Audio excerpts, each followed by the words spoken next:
And now about the past. For the past 100 years, an Oklahoma church has kept watch over a vault filled with artifacts from the early days of our state. This week, the vault gave up its secrets. The light of day exposed the century chest's contents and provided a long-awaited glimpse into Oklahoma's past. A crowd of several hundred people filled the First Lutheran Church, watching anxiously as a crew carried the recently excavated century chest to the altar. For 100 years, the chest has been entombed in the basement of the church, located at 13th and Robinson in Oklahoma City. The building's history dates back to 1912, when it was called the First English Lutheran Church. First Lutheran's pastor, the Reverend Jerry Peterson, says back then the church was looking for a way to pay for a new organ when one member of the congregation suggested selling space in a time capsule. $1 for each signature, $1 to even come in to be part of what you're witnessing and being a part of today. It was $1 for adults, 50 cents for children.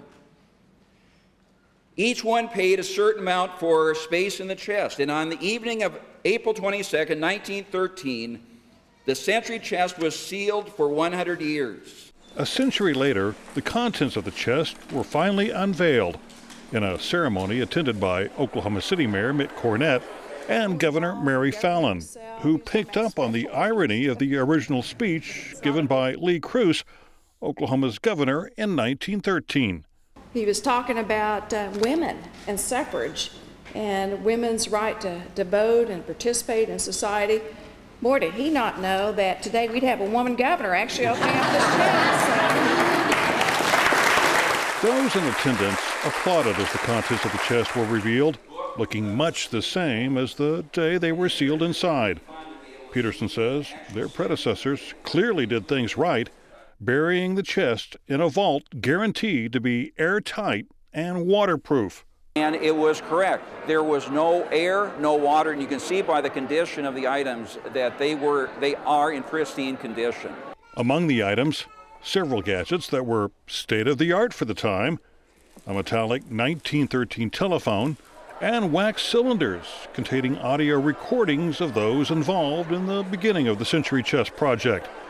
The chest also contained Indian artifacts, including a beaded garter and a spoon made from buffalo horn. Oklahoma History Center Research Director Chad Williams says the presence of those items was remarkable, considering the nation wasn't that far removed from the Indian wars of the previous century. They weren't even sure that they would be around in 100 years. They put what their culture was in this so people in 2013 could understand what their nations were. Williams' favorite item is a special flag, representing Oklahoma's entry into the Union as the 46th state. This is the first state flag of Oklahoma, and an original, there's reproductions probably, but now we have an original. Conservators will spend several months evaluating and archiving the contents of the chest. The items will eventually be put on display in a special exhibit at the Oklahoma History Center.